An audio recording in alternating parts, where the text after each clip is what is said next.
Bueno, hermanos, el mensaje que vamos a ver ahora tiene que ver justamente con el capítulo 4, del versículo 1 hasta el capítulo 6, los primeros 3 versículos. El orden que quiero seguir para que ustedes también puedan estar, digámoslo así, sin perderse en lo que vamos a hacer, tiene que ver con esto. Quiero explicarlo a grandes rasgos. Tenemos la lectura de la Biblia, vamos a leer ahora el pasaje, pero también vamos a ver la explicación. Y la explicación, como dice ahí entre paréntesis, tiene que ver con el significado de lo que vamos a ver. Una cosa es leer la escritura, ¿cierto? Y habitualmente es lo que hacemos, pero una cosa importante es la explicación. En muchos lados a lo mejor puede que se lea la escritura, pero lo clave es que usted entienda la escritura. La idea es que usted pase, digámoslo así, el tiempo y pueda comprender el mensaje de Oseas. De hecho, ese es uno de mis desafíos, que usted no solamente pueda claramente leer la escritura, sino comprenderla, entender a qué se refiere el profeta. Eso es lo segundo, por eso que ahí dice, ¿cuál es el significado de lo que estoy leyendo? Tercera cosa que vamos a ver en este tema son las implicancias. ¿Cuáles son las consecuencias del profeta o del mensaje del profeta? Consecuencias históricas, ¿qué pasó en ese tiempo? Consecuencias teológicas, ¿qué es lo que aprendemos de Dios? Pero también consecuencias escatológicas. ¿Hay algo de esa profecía que todavía tiene que cumplirse? Y eso tiene que ver con las implicancias. Y finalmente tenemos la aplicación. Y la aplicación tiene que ver con qué principio debo aprender yo. ¿Qué aprendo del mensaje de Oseas que fue dicho tantos años, ¿cierto?, antes? ¿Qué aprendo yo? Pero también, ¿qué está diciéndome Dios hoy a mí? 4 cosas que tenemos que tener en cuenta generalmente, ¿cierto?, en lo que son, en este caso, este tipo de predicaciones, cuando recurrimos al Antiguo Testamento. Insisto, leemos la Escritura, ahora vamos a leer, y segundo, yo voy a explicar el texto. Esto es muy interesante, mis queridos hermanos, porque la explicación del texto en sí es algo y es parte de la tarea del expositor. Y es muy interesante porque en la medida que usted va entendiendo la Escritura, Dios también va trayendo, ¿cierto?, de acuerdo a su voluntad y la soberanía del Espíritu Santo, la iluminación en cuanto a muchas cosas que vamos a ver. En este sentido, a veces se ha minimizado un poco este tema de la explicación de la Escritura. Este gran predicador Martin Lloyd-Jones fue acusado de no hacer llamados que se hacían en esos años, llamados, ¿cierto?, al altar. Y él decía que la propia explicación de la Escritura, la lectura, la explicación de la Escritura, provocaba un llamado. Pero un llamado que estaba en control ¿de quién? De Dios, del Espíritu Santo. Tercero, implicancia, ¿cierto? Y eso tiene que ver con lo que aprendemos del texto. Y finalmente la aplicación. ¿Qué aprendo yo para mí? ¿Qué Dios me está diciendo a mí? Y eso es la idea que yo quiero que veamos. Josué, ¿puedes adelantar? Ahora, ese es el mensaje que vamos a ver ahora, esta mañana, ¿cierto? Una más, ¿cierto? Y vamos a dividirlo en 3. Tenemos 3 llamados de Oseas en el capítulo 4 hasta el 6:3. Podría yo decir 2 anuncios de juicio y un llamado de exhortación y también de esperanza. Tenemos ahí, ¿cierto?, un llamado de juicio, ¿a quién? A los moradores de la tierra. Un llamado de juicio a Israel y la clase religiosa del pueblo. Y también un llamado de conversión y restauración de Israel. ¿Ya? Eso es lo que tenemos en todo este pasaje que vamos a ver ahora. ¿Ya? Por eso yo digo más bien que son 2 anuncios de juicio y un llamado a la conversión. ¿Ya? Después tenemos, ¿cierto?, finalmente las implicancias, lo que vamos a ver, y posteriormente vamos a ver lo que son las aplicaciones. Eso queda ahí por mientras para que usted pueda guiarse en la parte que estamos viendo. Por favor, acompáñenme, hermano, entonces al capítulo 4 y vamos, o yo voy a dar lectura y usted, por favor, va a poner atención en todo el pasaje que vamos a ver. Yo después lo voy a explicar y posteriormente vamos a ver justamente las implicancias de este mensaje y por supuesto también las aplicaciones para hoy, para nosotros. Dice así la palabra del Señor: Oíd palabra de Jehová, hijos de Israel. Porque Jehová contiende con los moradores de la tierra, porque no hay verdad ni misericordia ni conocimiento de Dios en la tierra. Perjurar, mentir, matar, hurtar y adulterar prevalecen, y homicidio tras homicidio se suceden. Por lo cual se enlutará la tierra y se extenuará todo morador de ella con las bestias del campo y las aves del cielo, y aún los peces del mar morirán. Ciertamente hombre no contienda ni reprenda a hombre, porque tu pueblo es como los que resisten al sacerdote. Caerás por tanto en el día, y caerá también contigo el profeta de noche, y a tu madre destruiré. Mi pueblo fue destruido porque le faltó conocimiento, por cuanto desechaste el conocimiento, yo te echaré del sacerdocio, y porque olvidaste la ley de tu Dios, también yo me olvidaré de tus hijos. Conforme a tu grandeza, así pecaron contra mí. También yo cambiaré su honra en afrenta. Del pecado de mi pueblo comen, y en su maldad levantan su alma. Y será el pueblo como el sacerdote. Le castigaré por su conducta, y le pagaré conforme a sus obras. Comerán, pero no se saciarán, fornicarán, mas no se multiplicarán, porque dejaron de servir a Jehová. Fornicación, vino y mosto quitan el juicio. Mi pueblo a su ídolo de madera pregunta, y el leño le responde: ¿por qué espíritu de fornicación los hizo errar, o lo hizo errar? Y dejaron a su Dios para fornicar. Sobre las cimas de los montes sacrificaron e incensaron sobre los collados, debajo de las encinas, álamos y olmos, que tuviesen buena sombra. Por tanto, vuestras hijas fornicarán y adulterarán vuestras nueras. No castigaré a vuestras hijas cuando forniquen, ni a vuestras nueras cuando adulteren, porque ellos mismos se van con rameras y con malas mujeres sacrifican. Por tanto, el pueblo sin entendimiento caerá. Si fornicas tú, Israel, a lo menos no peque Judá. Y no entréis en Gilgal, ni subáis a Bet-Aven, ni juréis, vive Jehová. Porque como novilla indómita se apartó Israel, ¿los apacentará ahora Jehová como a corderos en lugar espacioso? Efraín es dado a los ídolos, déjalo. Su bebida se corrompió, fornicaron sin cesar, sus príncipes amaron lo que avergüenza. El viento los ató en sus alas, y de sus sacrificios serán avergonzados. Sacerdotes, oíd esto, y estad atentos, casa de Israel y casa del rey. Escuchad, porque para vosotros es el juicio, pues habéis sido lazo en Mizpa y red tendida sobre Tabor. Y haciendo víctimas han bajado hasta lo profundo, por tanto, yo castigaré a todos ellos. Yo conozco a Efraín, e Israel no me es desconocido, porque ahora, oh Efraín, te has prostituido y se ha contaminado Israel. No piensan en convertirse a su Dios, porque espíritu de fornicación está en medio de ellos, y no conocen a Jehová. La soberbia de Israel les desmentirá en su cara. Israel y Efraín tropezarán en su pecado, y Judá tropezará también con ellos. Con sus ovejas y con sus vacas andarán buscando a Jehová, y no le hallarán. Se apartó de ellos. Contra Jehová prevaricaron, porque han engendrado hijos extraños. Ahora, en un solo mes, serán consumidos ellos y sus heredades. Tocad bocina en Gabá, trompeta en Ramá, sonad alarma en Bet-Aven, tiembla, oh Benjamín. Efraín será asolado en el día de castigo. En las tribus de Israel hice conocer la verdad. Los príncipes de Judá fueron como los que traspasan los linderos. Derramaré sobre ellos como agua mi ira. Efraín es vejado, quebrantado en juicio, porque quiso andar en pos de vanidades. Yo pues seré como polilla a Efraín y como carcoma a la casa de Judá. Y verá Efraín su enfermedad y Judá su llaga. Irá entonces Efraín a Asiria y enviará al rey Jared, mas él no os podrá sanar ni os curará la llaga. Porque yo seré como león a Efraín y como cachorro de león a la casa de Judá. Yo arrebataré y me iré, tomaré y no habrá quien liberte. Andaré y volveré a mi lugar hasta que reconozcan su pecado y busquen mi rostro. En su angustia me buscarán. Venid y volvamos a Jehová, porque él arrebató y nos curará, hirió y nos vendará. Nos dará vida después de 2 días, en el tercer día nos resucitará y viviremos delante de él. Y conoceremos y proseguiremos en conocer a Jehová, como el alba está dispuesta a su salida, y vendrá a nosotros como la lluvia tardía y temprana a la tierra. Oremos. Señor, te doy gracias por tu palabra, gracias que podemos tener el privilegio de leerla sin ningún problema.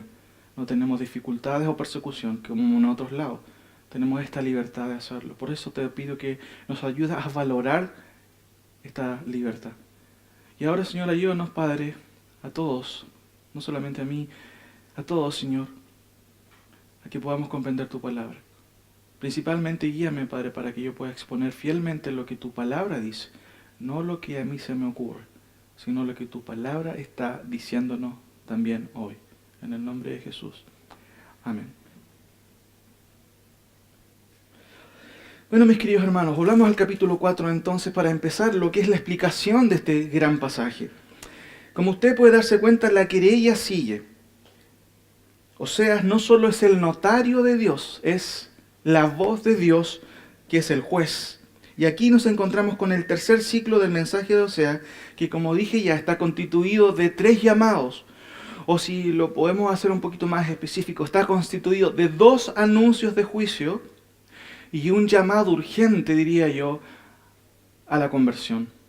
Pero también, como es propio de los profetas, un llamado de esperanza. Recuerden que el énfasis de Oseas, hasta ahora hemos visto, es juicio por un lado, pero también dar una palabra de restauración. Siempre el énfasis de los profetas es juicio y restauración. Ahora, lo primero que notamos entonces es que Oseas hace un llamado de juicio, de acuerdo al versículo 1, fíjense, a los moradores de la tierra. Leo, oíd palabra de Jehová, hijos de Israel. Sin duda está llamando la atención a los hijos de Israel, porque el mensaje es para ellos. Pero fíjense, Dios está airado con los moradores de la tierra. Por eso el texto dice, porque Jehová contiende, pelea, ¿con quién? Con los moradores de la tierra. ¿Por qué razón? ¿Por qué razón contiende? Como dice su Biblia, porque no hay verdad, ni misericordia, ni conocimiento de Dios, ¿dónde? En la tierra. O sea, lo que está haciendo Oseas, ¿cierto? O Dios a través de Oseas, es primero hacer un llamado, un anuncio de juicio en contra de ¿quién? De los moradores de la tierra. El término oíd es un imperativo y es típico en el Antiguo Testamento. Oíd significa pongan atención. Dios está en contienda con los moradores de la tierra. ¿Por qué razón? Insisto, y el texto nos dice, porque no hay verdad, ni misericordia, ni conocimiento de parte de Dios. ¿Qué desea Dios que sepa Israel? Porque fíjense que está dirigiéndose también a Israel. Por eso el texto dice, oíd, pongan atención, hijos de Israel. Está dirigiéndose a ellos. ¿Qué desea Dios? Bueno, que Jehová contiende con los moradores de la tierra. ¿Cuál es la idea? Bueno, la frase moradores de la tierra, en este contexto y en contexto de las Escrituras, es un llamado, es una alusión, mis queridos hermanos, a toda la humanidad. El juicio no es, digámoslo así, parcial o particular con una nación. Dios no ha dejado de mirar desde los cielos, como dice el Salmo, y se ha dado cuenta de que toda la humanidad está mal, está en contra del Dios, del único Dios verdadero.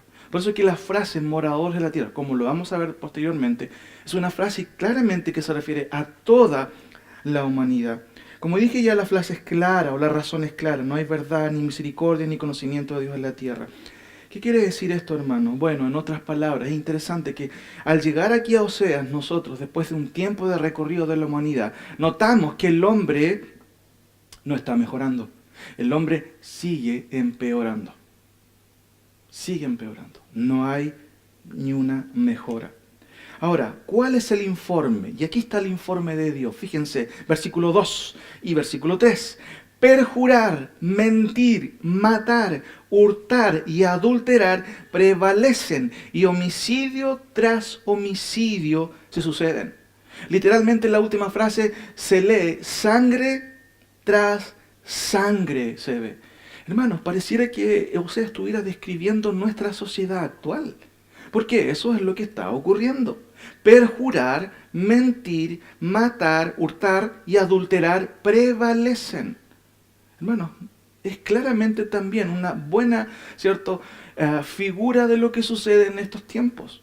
Basta con mirar lo que ha sucedido en países, ¿cierto?, que están sufriendo, ¿cierto?, todo este tema, todas estas ideas, ¿cierto?, que concretamente vienen del infierno, como es el comunismo. ¿No se ha dado cuenta, hermanos, lo que está sucediendo con Venezuela? ¿Cuánta gente ha muerto por este tema, ¿cierto? Por este problema que hay ahí en ese país. Hambruna, ¿cierto? Por un lado, digámoslo así, homicidios, como dice el texto. Pero no solamente en este país, hermanos. En muchos lugares ha acontecido eso. En nuestro país, por no decirlo menos. Pero aquí el mensaje está refiriéndose, ¿cierto?, a los moradores de la tierra en este contexto, en el contexto, ¿cierto?, en donde Israel, por supuesto, también no está haciendo la voluntad de Dios. Ahora, ¿cuáles son las consecuencias de esto? El versículo 3 dice, por lo cual, en vista de que hay continuamente mentiras, ¿cierto?, homicidios, robos, adulterios, el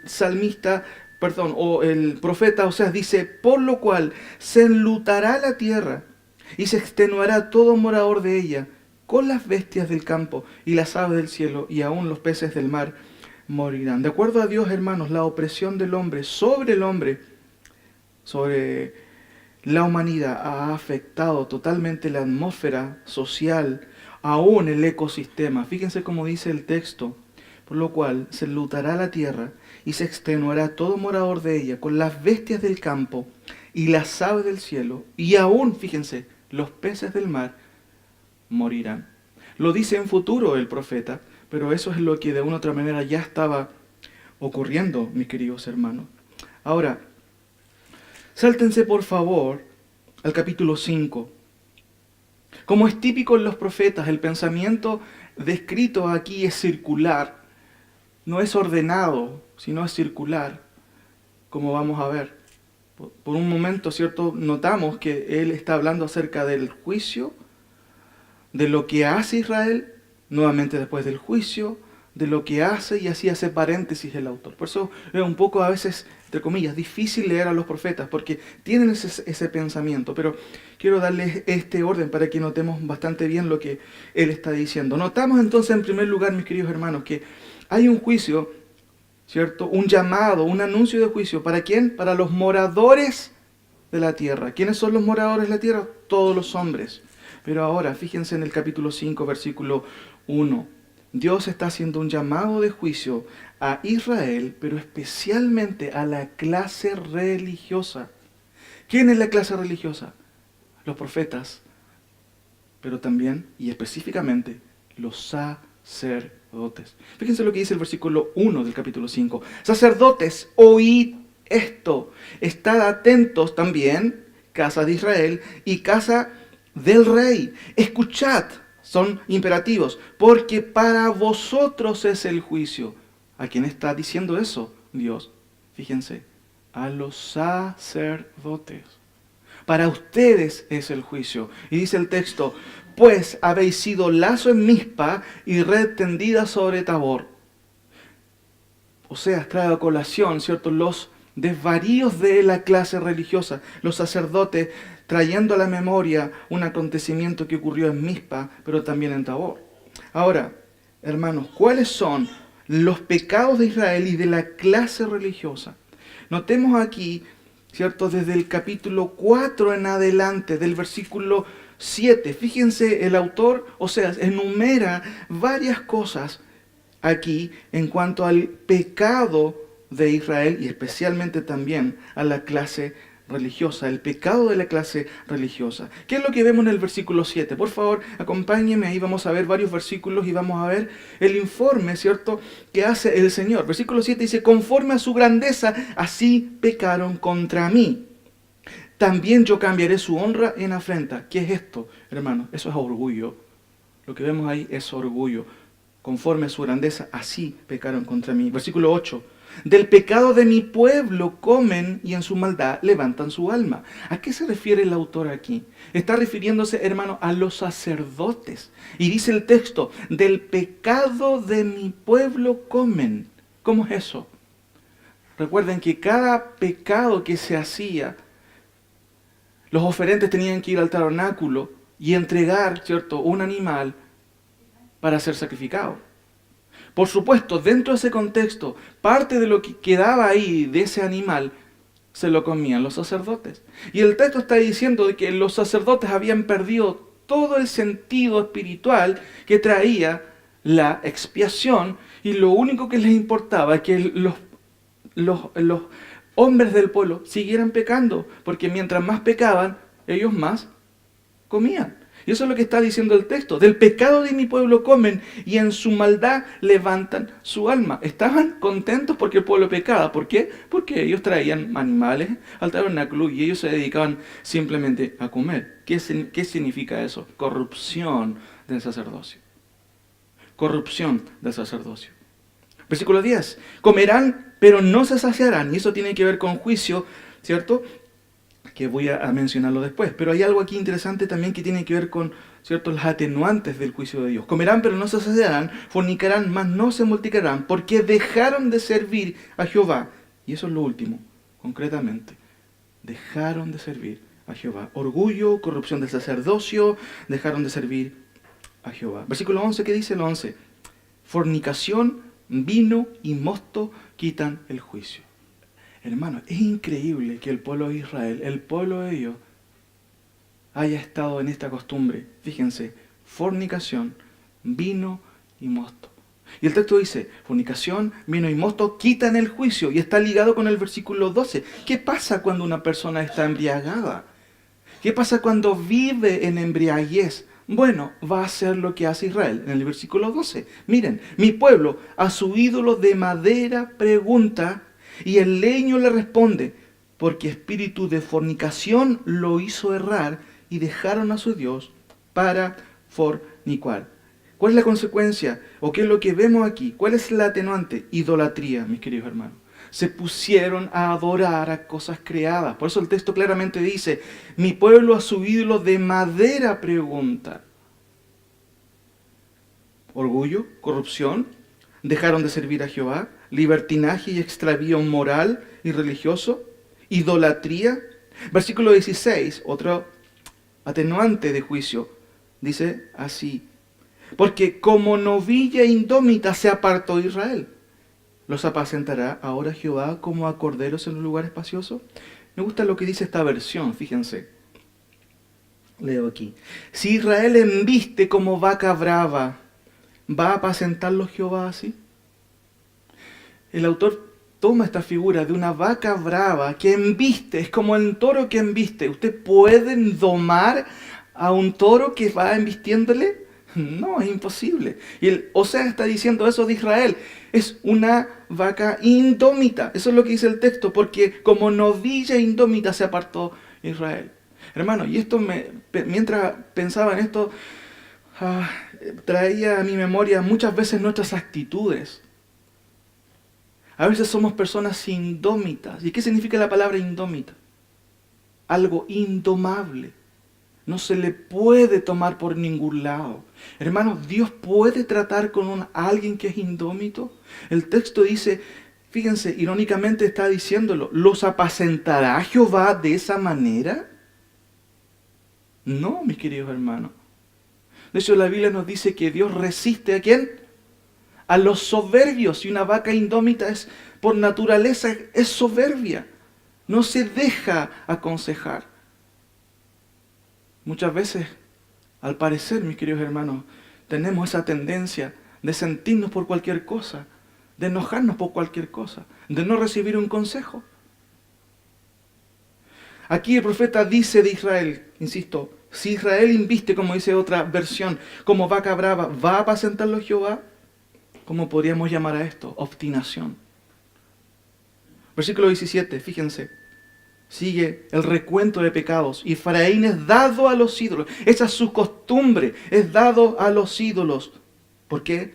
Porque está en su corazón simplemente. 18, fíjense. Su bebida se corrompió, fornicaron sin cesar. Sus príncipes amaron lo que avergüenza. Sus príncipes, ¿qué está diciendo? Lo que el pueblo debía seguir.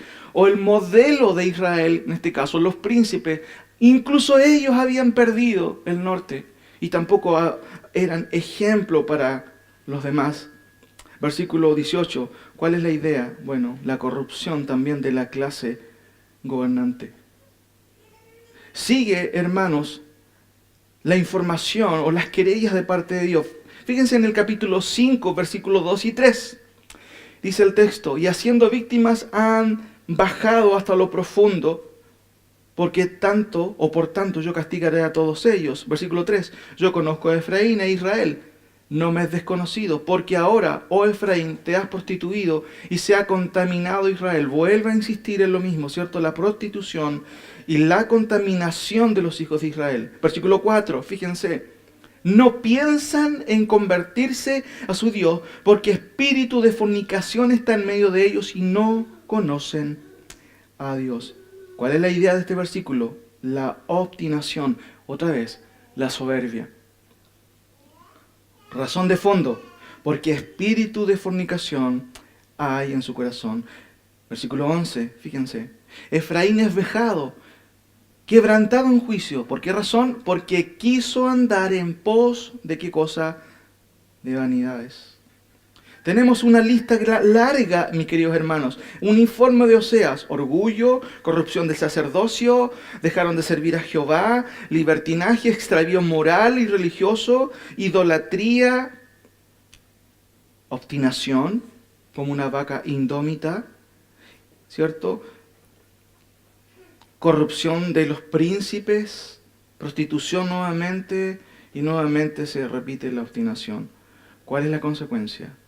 ¿Cuáles son las penas divinas? ¿Cuál es la consecuencia de este extravío de parte de este pueblo? Fíjense por favor y volvamos al capítulo 4. Dice el versículo 1. Oíd palabra de Jehová, hijos de Israel, porque Jehová contiende con los moradores de la tierra, porque no hay verdad ni misericordia ni conocimiento de Dios en la tierra. Ahora, note, hermano, lo que dice el versículo 5. Caerás, por tanto, en el día, y caerá también contigo el profeta, de noche, y a tu madre destruiré. ¿Se acuerdan por qué el profeta dice madre? ¿A quién se está refiriendo? A Israel, muy bien. Pero fíjense en el versículo 5, caerás, ¿a quién se está refiriendo? Al sacerdote. Caerás, por tanto, en el día, y caerá también contigo tu compañero, ¿cierto? Que en este caso tu compañero de posición, el profeta. Sacerdotes y profetas. Imagínense, hermano, llega un punto en que Israel, no solamente los hijos de Dios desobedecen a Dios, sino que la clase religiosa se había corrompido totalmente. Sacerdotes y profetas. Ahora, versículo 6, consecuencia. Mi pueblo fue destruido porque le faltó conocimiento. Por cuanto desechaste el conocimiento, yo te echaré del sacerdocio. Porque olvidaste la ley de tu Dios, también yo me olvidaré de tu Dios. Hermanos, esto no se refiere especialmente al pueblo. Sin duda está incluido, pero principalmente se refiere al sacerdocio. Por eso el texto dice, mi pueblo fue destruido porque le faltó conocimiento. ¿Por qué le faltó conocimiento al pueblo de Israel? Es porque quienes debían tener la responsabilidad de estudiar la ley, ¿qué estaban haciendo?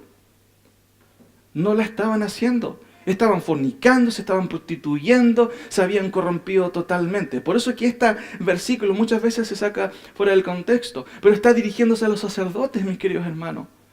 Ellos debían haber llevado como guía al pueblo, pero no lo hicieron. Por eso que el texto dice, mi pueblo fue destruido porque le faltó conocimiento, por cuanto desechaste, y ese singular está refiriéndose a los sacerdotes. Tú, sacerdote, desechaste el conocimiento. Consecuencia, yo te voy a echar del sacerdocio. Bueno, ¿y qué es lo que pasa, hermanos, cuando viene el juicio de Dios por medio del imperio asirio? No hay templo, desapareció el sacerdocio. Justamente se cumple lo que el Señor dijo. Ahora, fíjense por favor en los versículos también que siguen a continuación. Conforme, 7 y 8 del capítulo 4, conforme a su grandeza, así pecaron contra mí, también yo cambiaré su honra en afrenta. Se jactan en que pueden hacer lo que quieran, yo voy a cambiar su cara. Se van a entristecer. Versículo 8. Del pecado de mi pueblo, como el sacerdote, del pecado de mi pueblo, comen y en su maldad levantan su alma. 9 y 10, consecuencias o penas divinas. Y será el pueblo como el sacerdote. Le castigaré por su conducta y le pagaré conforme a sus obras. Comerán, pero no se saciarán. Fornicarán, mas no se multiplicarán. porque dejaron de servir a Jehová. ¿Cuál es la idea de estos dos versículos 7 y 8? Bueno, hermanos, Dios evitará que ellos, ¿cierto?, se puedan multiplicar, pero también cambiará sus rostros de alegría justamente por el pesar, por el juicio de Dios. Versículo 14 dice lo siguiente: no castigaré a vuestras hijas cuando forniquen, ni a vuestras nueras cuando adulteren, porque ellos mismos se van con rameras y con malas mujeres sacrifican. Por tanto, el pueblo sin entendimiento caerá. Uno puede confundirse, porque el texto claramente está enunciando juicios. Y aquí llegamos al versículo 14 y nos encontramos: no castigaré a vuestras hijas cuando forniquen, ni a vuestras nueras cuando adulteren. Hermano, Dios no está contradiciendo. Lo que está diciendo: ustedes van a estrellarse solas en sus pecados. No está diciendo Dios que no las va a castigar. Fíjense lo que dice la segunda parte del versículo: porque ellos mismos se van con rameras y con malas mujeres sacrifican. Por tanto, o asimismo como están pecando, bueno, el pueblo va a seguir cayendo, porque es un pueblo sin entendimiento. Nuestra versión dice: el pueblo sin entendimiento caerá. Y eso es lo que va a ocurrir, hermano. Un pueblo totalmente desviado de la voluntad de Dios. Versículo 5 del capítulo 5. Fíjense lo que dice el 5. La soberbia de Israel les desmentirá en su cara. Israel y Efraín tropezarán en su pecado. Y Judá, que todavía no sale a la luz aquí, ¿cierto?, o en el contexto histórico, pero lo enuncia Oseas, dice: tropezará también con ellos. Ahí está el juicio. Ambos caerán, Judá como Israel. Lo que fue placentero para ellos va a ser amargura al final. Y eso es lo que hace el pecado, hermano. El pecado es tentador, ¿o no? Es atractivo. Pero ¿qué pasa después que pecas? ¿Qué pasa? Viene la tristeza. Viene de una u otra manera la culpa. Pero Israel no ve nada de eso. Está totalmente ciego en sus pecados, en sus fornicaciones y en su placer momentáneo, hermanos. Pero la Biblia nos dice aquí, o sea, está hablando del juicio, de las penas divinas. Bueno, será placentero, es placentero, después va a ser amargo. Versículo 6. Con sus ovejas y con sus vacas andarán buscando a Jehová y no le hallarán. Hermano, qué terrible es esto. Es cuando usted desobedece la voz de Dios. Y Dios le dice: ahora ven, ahora ven. Y llega a un punto en que usted después dice: bueno, ahora quiero buscar a Dios, y no lo puede encontrar. Ese es un juicio de abandono de parte de Dios. Y eso es lo que está haciendo Dios con Israel. Fíjense lo que dice el 6. Con sus ovejas y con sus vacas andarán buscando a Jehová, pero ¿qué va a pasar? No lo van a encontrar. No lo van a encontrar. ¿Por qué? Porque llega un punto en que la paciencia de Dios es sobrepasada por los pecados de Israel. Y eso es lo que estamos viendo aquí. Un pueblo rebelde que no quiere escuchar a Dios. Sabe hacer lo bueno, sabe qué es hacer lo bueno, pero no quiere hacerlo. Se va en contra, hermanos de Dios. Versículo 7, mire lo que dice. Contra Jehová prevaricaron porque han engendrado hijos extraños. Ahora, en un solo mes serán consumidos ellos y sus heredades. En un solo mes serán consumidos, desaparecerán como tribus. ¿Por quién? Y de eso el texto lo está diciendo: por los asirios. Por eso que del 8 al 11 usted ve claramente el juicio de Dios por manos de este imperio terrible que era el imperio asirio. Por eso el texto dice: tocad bocina. ¿Y qué significa eso? Es un llamado de alerta. Tocad bocina en Gaaba, trompeta en Ramá, sonad alarma en Bet-Aven. Tiembla, oh Benjamín, tiembla.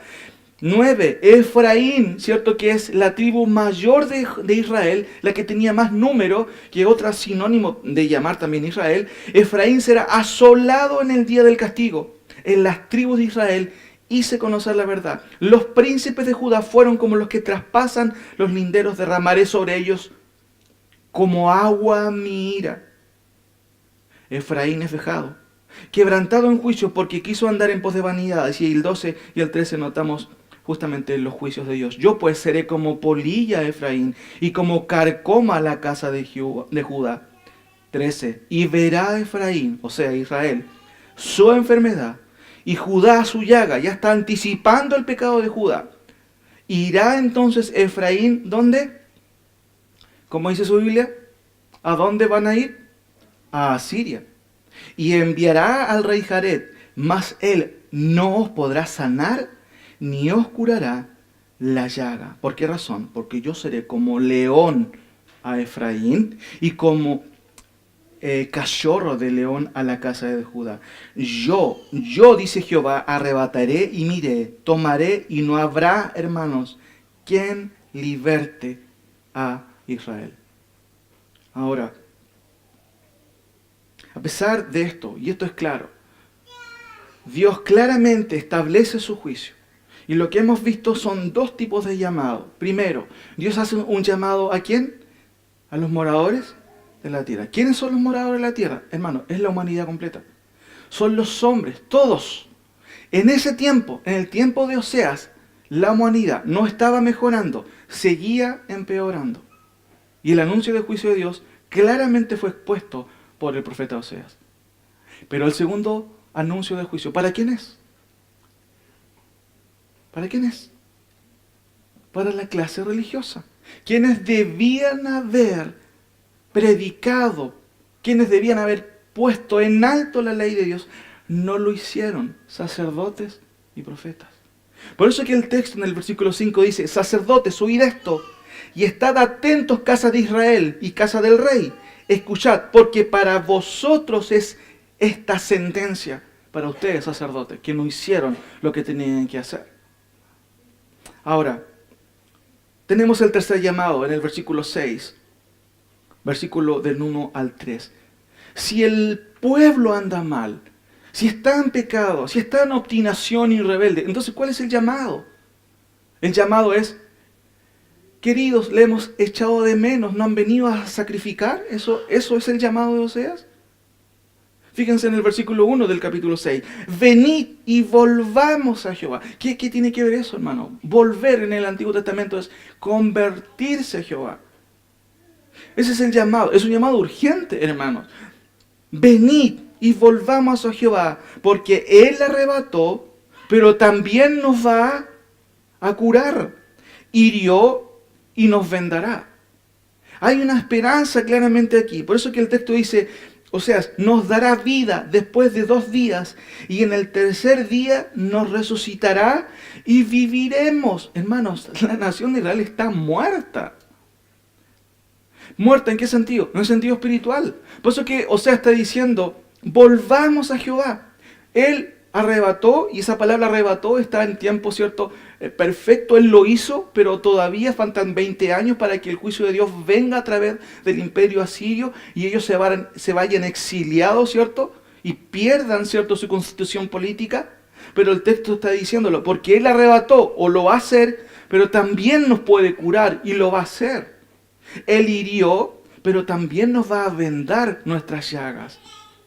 Es un llamado que apunta hacia el futuro, pero que llama al presente al pueblo a arrepentirse. Nos dará vida después de 2 días. En el tercer día nos resucitará. Y fíjense, y viviremos delante de Él. Pero fíjense la perspectiva de esta restauración, versículo 3. Y conoceremos, pero no solamente conoceremos, sino que proseguiremos en conocer a Jehová. Hermanos, ¿cuándo ha ocurrido eso con el pueblo de Israel? ¿Cuándo? En el día de hoy, mis queridos hermanos, Israel, en el día de hoy, es un pueblo liberal como no hay otro. Hace un tiempo atrás, se hizo en Israel un desfile del orgullo gay. Un tremendo desfile. ¿Quién podría decir que Israel está cambiando? Nadie. Es un pueblo totalmente alejado de Dios. Puede que haya un porcentaje mínimo que ha aceptado a Cristo, a quienes se les denomina judíos mesiánicos. Pero aún hoy en día es un pueblo apartado totalmente. El texto dice, y conoceremos y proseguiremos en conocer a Jehová, como el alba está dispuesta a su salida, y vendrá a nosotros, ¿quién? Jehová, como la lluvia tardía y temprana a la tierra. Quiero comentar posteriormente esto, por ahora voy a solamente decir lo que he dicho. Implicancias. ¿Cuáles son las implicancias? Hemos leído el texto, hemos explicado el texto, pero ¿cuáles son las implicancias, las consecuencias, mis queridos hermanos? Volvamos por favor al capítulo 4 nuevamente, hermanos. Y notemos los 3 versículos que pasé en delante y no los leí. Capítulo 4, del 4 al 6. De hecho, quizás sí los leí, pero quiero poner un poquito más de atención en esto ahora.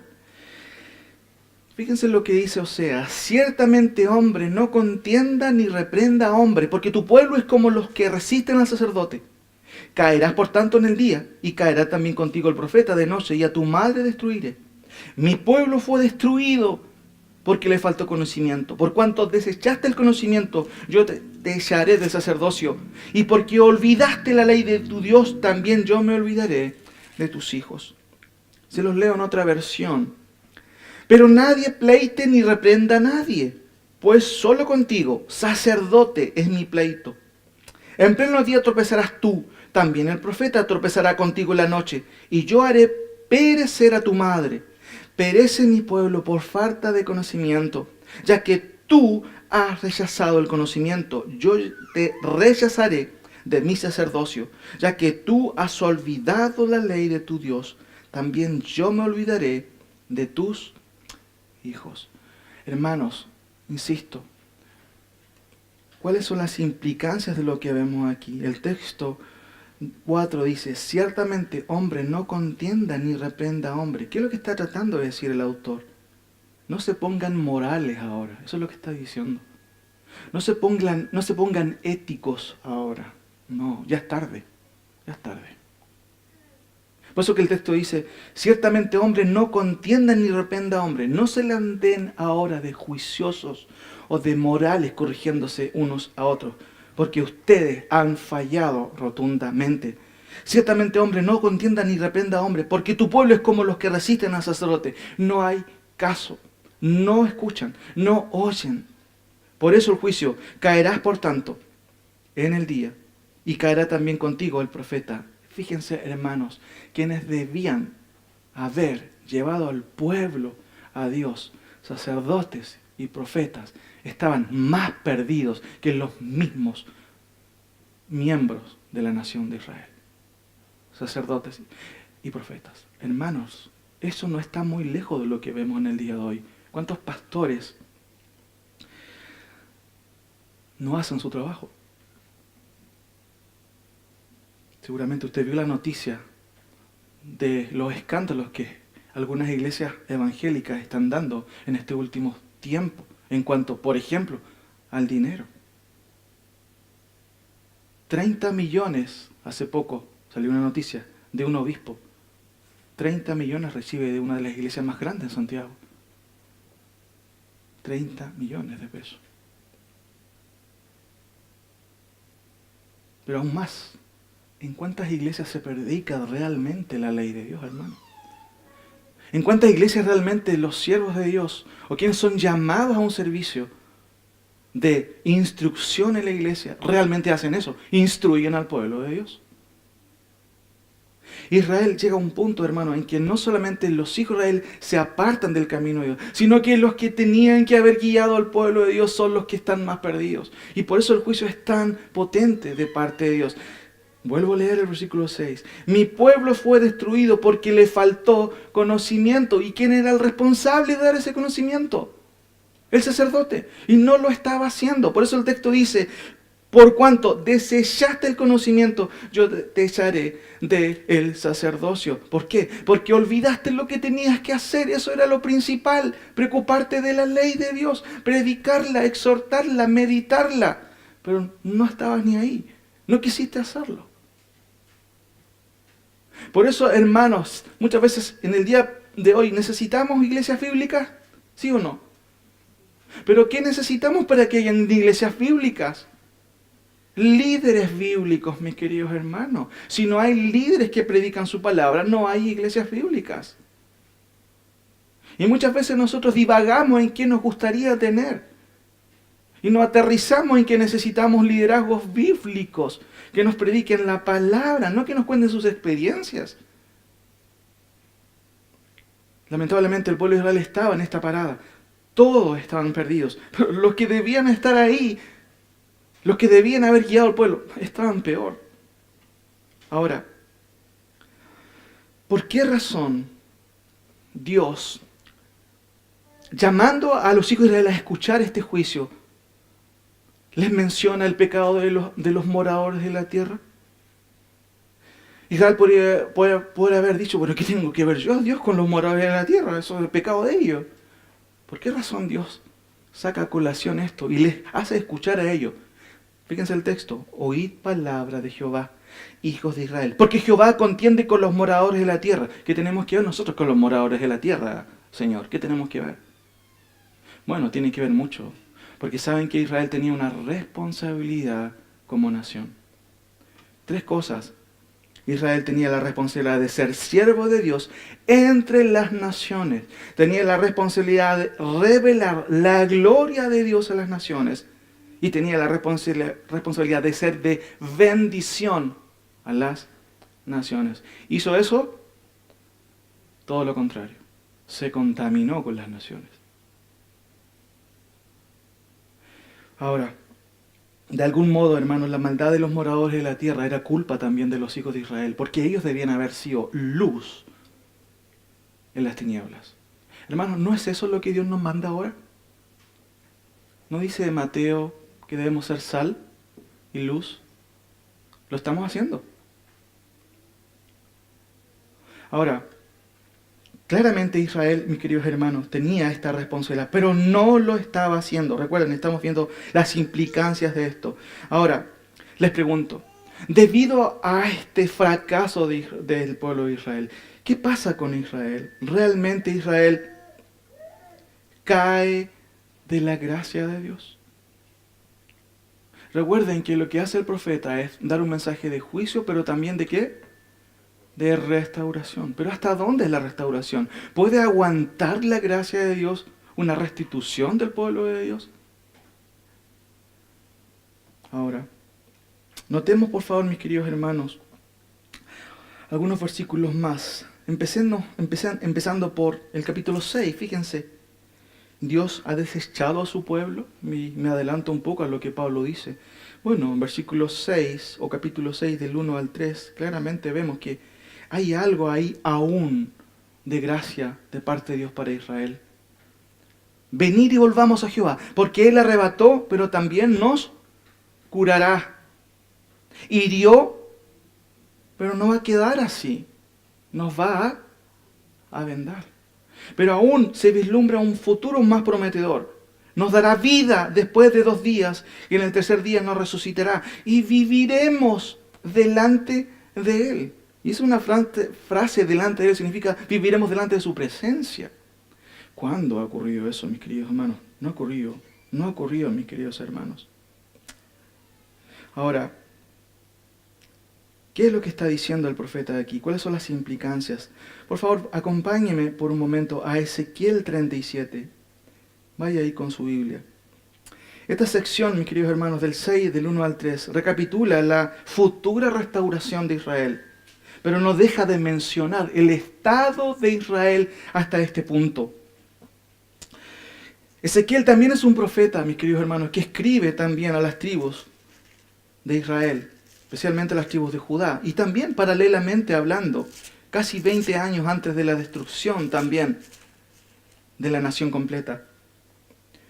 Solamente quiero leer, y fíjense por favor, pongan atención, del capítulo 37 del 1 al 14. ¿De qué tipo de restauración está aludiendo Ezequiel? Y esto es muy interesante porque concuerda con Osea. Parece que están justamente en acuerdo y tienen el mismo Dios, por supuesto. Tienen el mismo Dios. Fíjense por favor, mis queridos hermanos, yo solo voy a leer el texto del 1 al 14. La mano de Jehová vino sobre mí, sobre Ezequiel, y me llevó en el espíritu de Jehová y me puso en medio de un valle que estaba lleno de huesos. Recuerden, Ezequiel está profetizando también en un contexto en donde Israel está totalmente apartado de los caminos de Dios y a punto de ser exiliado también, valga la redundancia, por el exilio, por los babilonios también. En este caso, por los babilonios. Y me hizo pasar cerca de ellos. ¿De qué? De este valle lleno de huesos secos. Seguramente usted ha escuchado muchas veces este pasaje. Pero notemos el contexto, la explicación de este texto. Primero su lectura. Y me hizo pasar cerca de ellos por todo el derredor. Y aquí que eran muchísimos sobre la faz del campo. Y por cierto, secos en gran manera. No olvide, lo que está haciendo Ezequiel está siendo llevado por Dios en visión. Eso es lo que está haciendo de acuerdo al versículo 1. Y me dijo, versículo 3, hijo de hombre, ¿vivirán estos huesos? Y dije, Señor, tú lo sabes. Me dijo entonces, profetiza sobre esos huesos y diles, huesos secos, oíd palabra de Jehová. 5. Así ha dicho Jehová el Señor a estos huesos. ¿Quiénes son estos huesos? ¿Quiénes son estos huesos en el contexto? Hermanos, estos huesos son Israel. Esa es la forma en que Dios mira a Israel. ¿Está vivo? ¿Un hueso seco tiene vida? No tiene vida, hermanos. Esa es la visión que tiene Dios de Israel. Hermano, y esto nos recuerda a lo que usted y yo éramos. ¿No dice Efesios que Él nos dio vida cuando estábamos como? Muertos en delitos y pecados. Pero el profeta está vislumbrando a esta nación que espiritualmente está muerta. Por eso es que está diciendo que ve un valle de huesos secos. Versículo 5. Así ha dicho Jehová el Señor a estos huesos. He aquí, yo hago entrar espíritu en vosotros y viviréis. Y pondré tendones sobre vosotros, y haré subir sobre vosotros carne, y os cubriré de piel, y pondré en vosotros espíritu, y viviréis, y sabréis que yo soy Jehová. ¿Cuándo? Fíjense que Ezequiel está profetizando, está a punto de Israel de irse al exilio.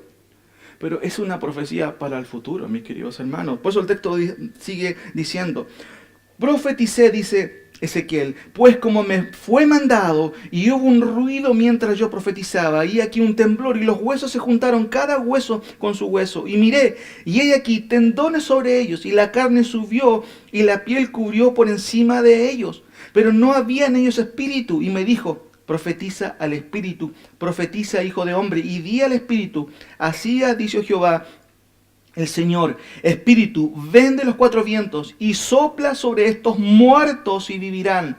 Y profeticé como me había mandado. Y mire lo que pasa. Y entró espíritu en ellos y vivieron. Y estuvieron sus pies, sobre sus pies, un ejército grande en extremo. Me dijo luego, hijo de hombre, todos estos huesos, ¿quiénes son? La casa de Israel. He aquí, ellos dicen, nuestros huesos se secaron y pereció nuestra esperanza y somos del todo destruidos. Por tanto, profetiza y diles, así ha dicho Jehová el Señor. He aquí, yo abro vuestros sepulcros, pueblo mío, y os haré subir de vuestra sepultura. Y fíjense, y os traeré ¿a dónde? A la tierra de Israel. Y sabréis que yo soy Jehová cuando abra vuestros sepulcros y os saque de vuestras sepulturas, pueblo mío, y pondré mi espíritu en vosotros y viviréis y os haré reposar sobre vuestra tierra y sabréis que yo Jehová hablé y lo hice, dice Jehová. Hermano, no está diciendo sean lo mismo. Fíjense, por favor, vuelva a Oseas, por favor. Versículo 6, restauración. Versículos del 1 al 3. Venid y volvamos a Jehová, porque Él arrebató, pero nos va a curar. Él hirió, pero nos va a vendar nuestras heridas. Nos dará, miren, ¿qué cosa? ¿Y por qué está diciendo Oseas eso? Que nos va a dar vida. ¿Por qué razón? Porque están muertos, mis queridos hermanos. Nos dará vida después de 2 días y en el tercer día nos resucitará. Y viviremos delante de Él. Hermanos, ¿qué es lo que está haciendo Ezequiel? ¿No está hablando o no está ilustrando una resurrección? ¿Se da cuenta, mis queridos hermanos? O sea, está diciendo lo mismo. Y conoceremos y proseguiremos en conocer a Jehová, como el alba está dispuesta. Cuando Israel ha estado en un estado de espiritualidad de esta magnitud, nunca, nunca. Pero el profeta lo ve como futuro. Ahora, ¿qué tipo de restauración está aludiendo, hermanos Oseas? Bueno, lo mismo que Ezequiel. Y Ezequiel, lo mismo que Oseas. Por favor, vaya a Romanos capítulo 11. Miren lo que dice el apóstol Pablo. Claramente estamos frente a una nación rebelde, contumaz, orgullosa. Y de hecho, pensándolo, muchas veces no somos nosotros muy diferentes, mis queridos hermanos. Cuánta orgullo hay a veces en nosotros. Cuánta rebeldía. Rebeldía es saber hacer lo bueno, pero aún así ir en contra de la voluntad de Dios. ¿Desecha Dios a su pueblo, hermanos? Como dice Romanos 11:1, digo pues, y de hecho Pablo parece que está sabiendo lo que está aconteciendo, y él pregunta, ¿ha desechado Dios a su pueblo? ¿Qué dice su Biblia? En ninguna manera, porque también yo soy israelita. ¿Y qué significa ser israelita? Y dice el texto, de la descendencia de Abraham, de la tribu de Benjamín. Dicho de otro modo, Israel en el Nuevo Testamento, mis queridos hermanos, sigue siendo el pueblo de Dios. Su pueblo, dice Pablo, mi pueblo, dice Dios. Pero en vista que Israel falló en su comisión, mis queridos hermanos, ¿tiene realmente igual parte en los planes de Dios? Está bien, Dios puede perdonarle, pero sigue teniendo una participación en los planes de Dios futuros. Mira lo que dice el versículo 11 del capítulo 11. Digo pues, ¿han tropezado los de Israel para que cayesen? O sea, ¿han tropezado para que ya queden eliminados? Esa es la idea de los planes de Dios. ¿Cuál es la respuesta de Pablo? ¿Qué dice su Biblia? En ninguna manera. Como lo he dicho antes, en ninguna manera. Es una declaración enfática. Jamás va a acontecer eso. Eso es lo que está diciendo el autor Pablo ahí. En ninguna manera. Pero por su transgresión o su desviación vino la salvación a los gentiles para provocarles a celos. Y mire lo que dice el 12.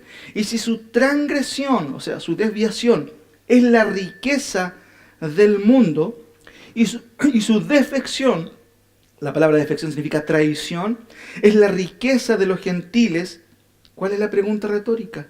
¿Cuánto más su plena, qué dice su Biblia? Restauración. Hermano, ¿qué significa la palabra plena? ¿Me puede dar un sinónimo? Completa, total. Hermanos, qué gracia es la de Dios. Que aún teniendo un pueblo como el pueblo que Él escogió, siga amando a ese pueblo. Bueno, hermanos, no es diferente, insisto, con nosotros. Él ha hecho lo mismo con nosotros, siendo nosotros rebeldes por naturaleza, pecadores por naturaleza. ¿Qué ha hecho el Señor? Sigue amándonos. Sigue amándonos. Ahora, ¿cómo finalmente Dios volverá a servir a Dios? Fíjense en el versículo 25 de Romanos 11. Miren lo que dice. Vendrá de Sion el libertador. ¿Y qué va a hacer este libertador? A ver, ¿qué dice su Biblia? Apartará de Jacob. ¿Quién es Jacob? Israel, muy bien. La impiedad. ¿Quién va a hacer eso? De acuerdo al texto, un libertador. Mire, vuelva a Oseas, por favor, mis queridos hermanos. Oseas 6:3. ¿Quién es el que viene en Oseas capítulo 6, del 1 al 3? Pablo dice, de Sion vendrá el libertador, que va a apartar la impiedad de Israel. Pero ¿quién viene en Oseas? No sé si notó. Fíjense en el versículo 1 al 3. Venid y volvamos a Jehová, porque Él arrebató y nos curará. Hirió y nos vendará. Nos dará vida después de 2 días. En el tercer día nos resucitará y viviremos delante de Él. Hermanos, ¿quién es el sujeto de todas estas acciones? ¿Quién? ¿Jesús? ¿No? ¿Qué dice su Biblia? Jehová es el sujeto de todas esas acciones. Miren, venid y volvamos ¿a quién? A Jehová. Porque Él arrebató o nos va a arrebatar y nos curará. Hirió o nos va a herir y nos vendará. Nos dará vida. ¿Quién? Jehová. ¿Cierto? Después de 2 días, en el tercer día nos resucitará. ¿Quién? Jehová. Y viviremos delante de Él. ¿De quién? De Jehová. Y fíjense, 3, y conoceremos y proseguiremos en conocer ¿a quién? A Jehová. Y fíjense el ejemplo que da Oseas. Como el alba está dispuesta a su salida, ¿qué significa eso? Como el alba está dispuesta, está lista, ¿cierto? Ahí, preparada a su salida.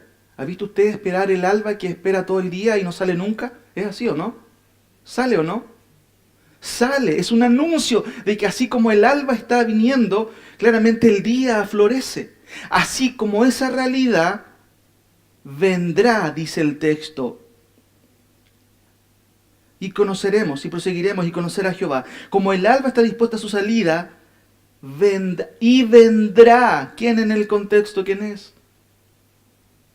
¿Quién vendrá? Hermanos, es Jehová. Y vendrá Jehová a nosotros como la lluvia. Y otro ejemplo que da. Como la lluvia tardía y temprana a la tierra. Joel habla mucho de la lluvia tardía y la lluvia temprana. Temprana y tardía.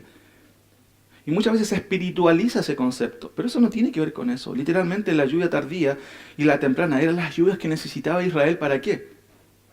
Para sus sembrados. Porque era un pueblo agrícola esencialmente. Y esa es la realidad. Así como esa lluvia se cortó en un momento por el juicio de Dios, bueno, de esta misma manera, cuando había lluvia temprana y tardía, de esa misma manera vendrá Jehová. Pero ¿quién es ese libertador? Aquí Oseas es Jehová. En Romanos es Cristo. Por supuesto, es Cristo el que va a hacer eso, mis queridos hermanos. Es Cristo. Fíjense, nos dará vida y conoceremos y proseguiremos en conocer a Jehová. Enseña el Antiguo Testamento quién es ese libertador. Por favor, acompáñenme a estas últimas citas, por favor, mis queridos hermanos. Isaías 42. Isaías 42.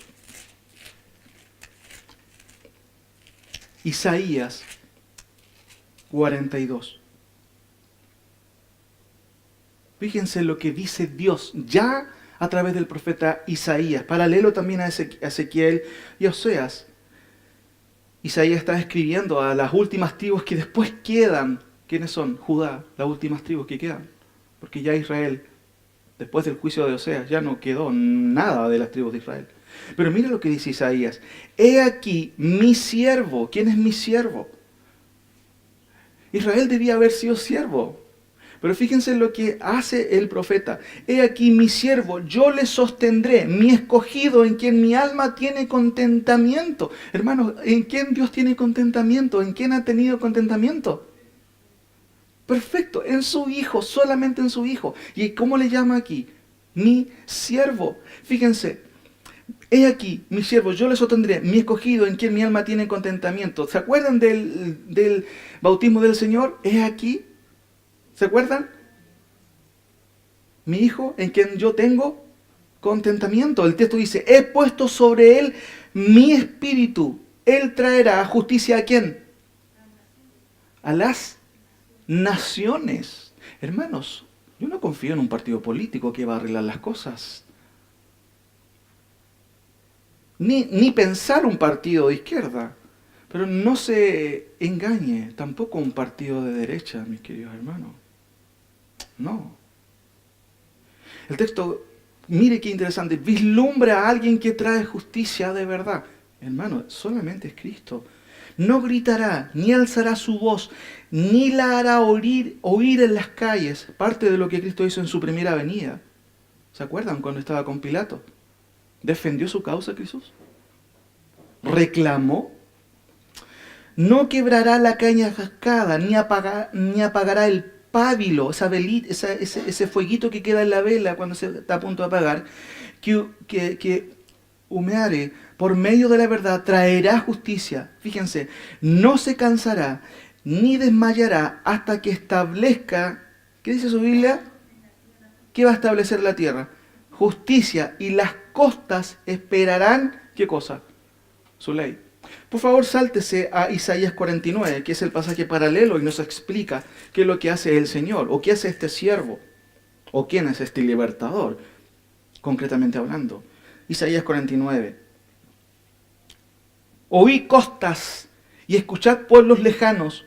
Jehová me llamó desde el vientre, desde las entrañas de mi madre tuvo mi nombre en memoria, y puso mi boca como espada aguda, me cubrió con su sombra, o con la sombra de su mano, y me puso por saeta bruñida o reluciente, me guardó en su aljaba, y me dijo, mi siervo eres, oh Israel, porque en ti me gloriaré. ¿Quién es el siervo aquí? Es Israel. ¿Quién era el siervo en Isaías 42? Es Jehová, es el Mesías. Pero miren qué interesante el siervo del 49. Empieza diciendo que su siervo es Israel. Pero ¿cómo se portó este siervo si es Israel? ¿Bien? No, mal. Pero fíjense que la profecía se va dirigiendo a otra persona. Y me dijo, mi siervo eres, oh Israel, porque en ti me gloriaré. Pero yo dije, por demás he trabajado en vano y sin provecho. He consumido mis fuerzas, pero mi causa está delante de Jehová y mi recompensa con mi Dios. Ahora pues, dice Jehová, el que me formó desde el vientre para ser su siervo, para hacer volver a él, ¿a quién? A Jacob. Y para congregarle a Israel, porque estimado seré en los ojos de Jehová. Y el Dios mío será mi fuerza. Dice, poco es para mí que tú seas mi siervo para levantar las tribus de Jacob y para que restaures el remanente de Israel. También te di por luz de las naciones para que seas mi salvación hasta lo postrero de la tierra. Hermanos, ¿quién cumple con eso? Cristo, mis queridos hermanos. Cristo es finalmente el que va a restaurar a este pueblo rebelde y de hecho es lo que ha hecho con nosotros. Termino con 3 aplicaciones. Hemos leído la Escritura, hemos explicado el texto en su contexto, hemos visto las implicancias del juicio de Dios, las penas de Dios, pero también hemos visto dentro de ello la misericordia de Dios, lo que es la restauración de Dios sobre este pueblo rebelde. Pero ahora quiero terminar con las aplicaciones para nosotros. Empezamos señalando, hermanos, que Oseas describe lo que la palabra de Dios ha decretado claramente. Y el énfasis se repite una y otra vez en este sentido. Juicio y restauración. Ahora, vuelva por favor a Ezequiel 37. Esta es la primera aplicación con la que vamos terminando. Ezequiel 37, que es el pasaje paralelo a Oseas 1, Oseas 6, del 1 al 3, hablando de la restauración de parte de Dios. Ezequiel 37, por favor, mis queridos hermanos. Con esto ya vamos concluyendo.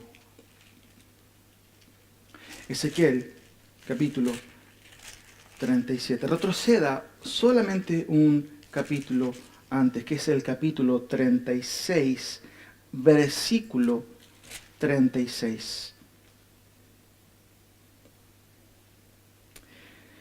Ezequiel está vislumbrando lo que Dios va a hacer en el futuro. Un futuro que aún no está y no hemos visto, sino de la mano con la segunda venida del Señor. Lo que en el Antiguo Testamento se llama el día de Jehová.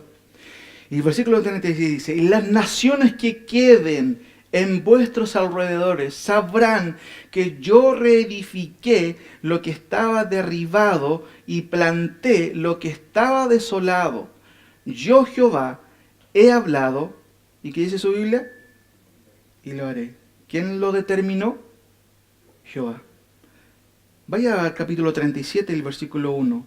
¿Quién es el gestor de esta profecía de restauración que acabamos de leer? ¿Qué dice el versículo 1? ¿Quién es el gestor de esto? Jehová. Versículo 4. ¿Quién ordena la profecía? Jehová, ¿o no? ¿Estamos de acuerdo? Me dijo entonces, profetiza. ¿Quién lo hace? ¿Quién lo ordena? Jehová. Versículo 7. ¿Quién mandó a Ezequiel nuevamente a profetizar? Jehová. Versículo 12. ¿Quién determinó la restauración, hermanos, de Israel? ¿Qué dice el versículo 12? Por tanto, profetiza y diles, así ha dicho ¿quién? Jehová, el Señor. He aquí, yo abro vuestros sepulcros, pueblo mío, y os haré subir de vuestras sepulturas, y os traeré a la tierra de Israel. Versículo 14. Hermanos, ¿quiénes sabrán que Jehová habló y que se cumplió su palabra? ¿Qué dice su Biblia? Y sabréis que yo, Jehová, hablé y lo hice, dice, ¿quiénes sabrán? ¿Quiénes sabrán en el contexto que Dios cumplió su palabra de Israel? Hermanos, yo les pregunto a ustedes, la garantía de una futura restauración de parte de Dios para con Israel, hermanos, no pasa por ser dispensacionalista o por creer lo que dijo Charles Ryrie o el primer presidente del seminario de Dallas, Larry Sperry Sheffer, hermano. No, es porque la Biblia así lo dice con declaraciones como, así yo lo he dicho y lo haré. No, hermano, no sé si eso es para usted suficiente. Para mí es suficiente cuando leo su palabra y encuentro, así dice Jehová y lo haré.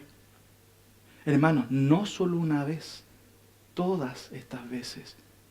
Recién vamos en el capítulo 4 de Oseas y usted va a ver la abrumadora promesa de parte de Dios de restaurar a su pueblo. ¿Basta esto para usted? Hermanos, para mí basta su palabra. Ella se cumple. Segunda aplicación. El pecado de los moradores de la tierra nos revela un aspecto triste y constante de la humanidad. Y con esto estoy terminando. Vaya a Isaías 24, solamente 4 versículos paralelos. Recuerden que el juicio de Dios para los moradores de la tierra implica a la humanidad misma.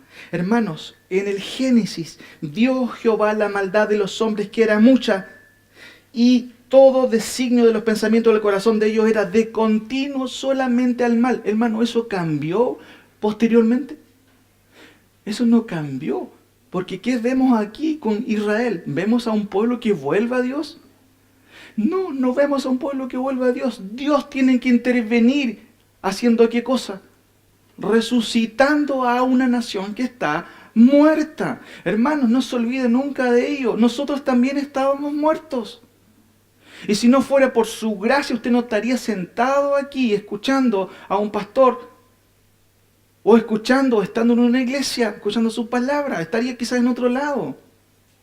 Solo por su gracia usted está aquí. Yo no sé si hermano sopesa eso.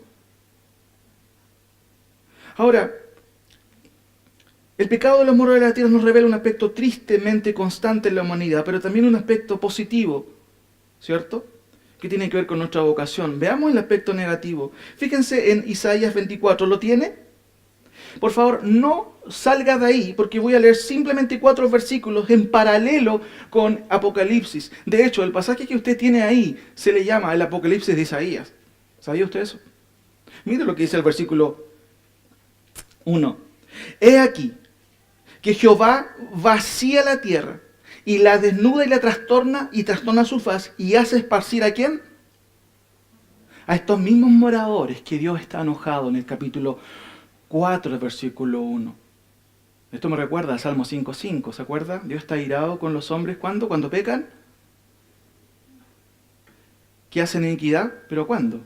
¿Los fines de semana? Hermanos, Dios está enojado todos los días, dice el texto ahí. Ahora, ¿qué dice Isaías? He aquí que Jehová hace 3 cosas con la tierra. La vacía, ¿qué más? La desnuda, ¿y qué más? La trastorna, ¿cierto? Y hace esparcir a quienes habitan. Ahora, mire lo que, por favor, no busque esta cita, yo simplemente la voy a leer. Quédese usted en Isaías. Apocalipsis 3:10 dice, por cuanto has guardado la palabra de mi paciencia, yo también te guardaré de la hora de la prueba que ha de venir sobre el mundo entero para probar, fíjense, a los moradores de la tierra. Lo dice el texto, a los que moran en la tierra, que en el texto original es la misma frase casi. Mire lo que dice el versículo 3 de Isaías 24. La tierra será enteramente vaciada y completamente saqueada porque Jehová ha pronunciado, ¿qué cosa? Esta palabra o su juicio. Mire lo que dice el versículo 16 y 17 de Apocalipsis 6. Y decían a los montes y a las peñas, caed sobre nosotros y escondernos del rostro de aquel que está sentado sobre el trono y de la ira del Cordero, porque el gran día de su ira ha llegado. ¿Y quién podrá sostenerse en pie? Hermanos, es lo mismo que está contando Isaías. La tierra será enteramente vaciada y completamente saqueada. Versículo 4 de Isaías. Mira lo que dice el versículo 4. Se destruyó, cayó la tierra, enfermó, cayó el mundo, enfermaron altos pueblos de la tierra. El versículo 14 y 15 de Apocalipsis 6 dice, y el cielo se desvaneció como un pergamino que se enrolla. Y todo monte y toda isla se removió de su lugar. Catástrofe, hermanos. Y los reyes de la tierra, y los grandes, los ricos, los capitanes, los poderosos, y todo siervo, y todo libre, no hay ninguna distinción aquí, todos se escondieron en las cuevas y entre las peñas de los montes. Los últimos dos versículos de Isaías 24, el 5 y el 6, mire cómo dice. Y la tierra se contaminó bajo sus moradores, porque traspasaron las leyes, falsearon el derecho, quebrantaron el pacto sempiterno. Por esta causa la maldición consumió la tierra y sus moradores fueron asolados. Hermano, está hablando de un juicio universal. Por esta causa fueron consumidos los habitantes de la tierra y disminuyeron los hombres. ¿Dónde? En la tierra. Mira lo que dice Apocalipsis 8, 13 y 9, 15. Y miré, y oí un ángel volar por en medio del cielo diciendo a gran voz, ¡ay, ay de los que moran en la tierra!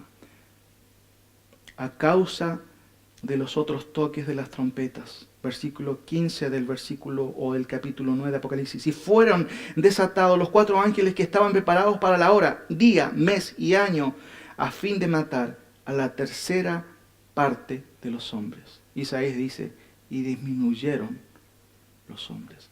Lo triste es lo siguiente. Capítulo 9 de Apocalipsis, versículos 20 y 21. En este contexto, en donde Dios está mandando sus juicios sobre los moradores de la tierra, nombre también diferente que encontramos en la Escritura para este tiempo de tribulación. Dice el versículo 20 y 21 de Apocalipsis 9, y los hombres que no fueron muertos con estas plagas, ni aun así se arrepintieron de las obras de sus manos, ni dejaron de adorar a los demonios y a las imágenes de oro, de plata, de bronce, de piedra y de madera, los cuales no pueden ver, ni oír, ni andar, y no se arrepintieron de sus homicidios, ni de sus hechicerías, ni de sus fornicaciones, ni de sus hurtos. ¿Cuál es la pregunta? ¿Va a cambiar la humanidad? Juan está vislumbrándole qué va a pasar al final de los tiempos con los moradores de la tierra, a quien Dios está enjuiciando en Oseas capítulo 4. Hermanos, no va a cambiar. ¿Cuáles son las implicancias de ello entonces para nosotros? ¿Cuál es el sentido positivo? Y aquí es lo último que digo. El capítulo 4 de Oseas 1 dice, oí palabra de Jehová, hijos de Israel, porque Jehová contiende con los moradores de la tierra. ¿Por qué? Porque no hay verdad, ni misericordia, ni conocimiento de Dios en la tierra. Y pregunto aquí directamente a mis queridos hermanos. Hoy, mis queridos hermanos, hoy, ¿quiénes son los agentes de la verdad de Dios? ¿Quiénes? Los creyentes. ¿Quiénes son los agentes de misericordia? ¿Quiénes? Usted y yo. Hermanos, ¿quién deberá ser agente de conocimiento? Pero no de cualquier conocimiento. El texto de Oseas dice, no hay verdad, no hay misericordia, ni conocimiento de Dios. Entonces, en el presente, mis queridos hermanos, como iglesia, ¿quiénes son los agentes? ¿O quiénes deberíamos ser los agentes de verdad, de misericordia y de conocimiento de Dios? Usted y yo. Hermanos, lo estamos haciendo. ¿Somos agentes de la verdad de Dios? ¿Somos agentes de la misericordia de Dios? ¿Somos agentes de conocimiento de Dios? Hermanos, no nos confundamos. Con esto voy terminando. ¿Por qué digo no nos confundamos? Se mencionan 3 aspectos. Fíjense, verdad, misericordia y ¿qué más? Conocimiento de Dios. Pero ¿qué pasa si yo simplemente me preocupo de la verdad y olvido la misericordia y el conocimiento? ¿En qué caigo? Eso es legalismo. ¿Verdad? Sin misericordia. ¿Qué pasa si yo caigo solamente o hablo de la misericordia y olvido la verdad? ¿En qué caigo? Puede ser, sí, las consecuencias del universalismo, pero hermanos, puedo caer en una especie de socialismo cristiano. No me interesa la verdad, me interesa la misericordia. Y en el día de hoy está de moda este evangelio integral, social, con olor un poco a Che Guevara, como dicen algunos. Pero eso no tiene nada que ver con el evangelio bíblico, mis queridos hermanos. Pero ¿qué pasa si yo tengo conocimiento sin verdad? Bueno, eso es pluralismo. A nosotros no nos interesa el pluralismo. Tu verdad, tu verdad. Muy bien decía un apologista el otro día. No hay tal cosa como tu verdad. Está la verdad y tu opinión. ¿Me entienden? Ahora, ¿cómo podemos ser agentes de estos tres aspectos, hermanos? Israel falló en eso. La tierra estaba constantemente falta de ello. El texto dice, Dios contiende con los moradores de la tierra, porque no hay verdad, ni misericordia, ni conocimiento de Dios en la tierra. Hermanos, y con esto termino. Sin embargo, ¿cierto?